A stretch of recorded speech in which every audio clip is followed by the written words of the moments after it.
ಕಾನೂನು ಪ್ರಕಾರವಾಗಿ ಮಾಡಿದ್ರು ಕೂಡ ಕಾನೂನು ವಿರುದ್ಧವಾಗಿ ಮಾಡೋದು ನಾವು ನೋಡ್ಕೊಂಡು ಸುಮ್ಮನೆ ಇರಬೇಕು ಅಂತ ಹೇಳಿದ್ರೆ, ಏನಾದ್ರೂ ಮಾಡಿದ್ರೇನು ತಪ್ಪು, ಮಾಡದೆ ಹೋದ್ರು ತಪ್ಪು. ಬೆಂಗಳೂರು ಸುಧಾರಣೆ ಮಾಡಬೇಕು, ಮಾಡ್ಲಿಲ್ಲ ಅಂತ ನಮ್ಮನ್ನ ಟೀಕೆ ಮಾಡ್ತೀರಾ, ಮಾಡಕ್ ಹೋದ್ರೆ ಟೀಕೆ ಮಾಡ್ತೀರಾ. ಯಾರೋ ನಿನ್ನೆ ಕೇಳ್ತಾ ಇದ್ರು, ನಿಮ್ಮ ಬಿಜೆಪಿಯವರು ಅಲ್ಲಿ ಆತರ ಈ ತರ ಮಾತಾಡಿದ್ರು ಅಂತ. ಮುಖ್ಯಮಂತ್ರಿಗಳು ಅದಕ್ಕೆ ಮುಖ್ಯಮಂತ್ರಿಗಳು ನಿನ್ನೆ ಉತ್ತರ ಕೊಟ್ಟಿದ್ದಾರೆ.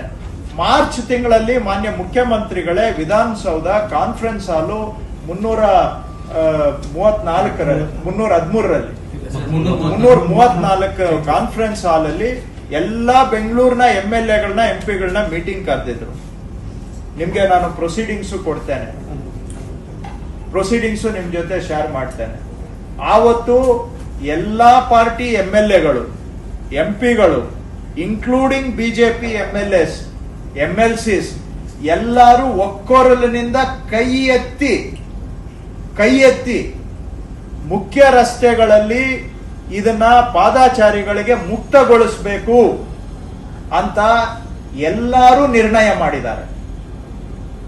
ರಿಪೀಟ್ ಮಾಡ್ತೇನೆ, ಯಾಕಂದ್ರೆ ಕೆಲವು ನಾವು ಹೇಳಿದ್ದು ಒಂದು ವಿಷಯ ಸ್ಪಷ್ಟವಾಗಿದ್ರೂ ಕೂಡ ಯಾಕೋ ಸ್ಪಷ್ಟತೆ ಇಲ್ಲದ ಹಾಗೆ ಕಾಣುತ್ತೆ ಒಂದೊಂದು ಬಾರಿ.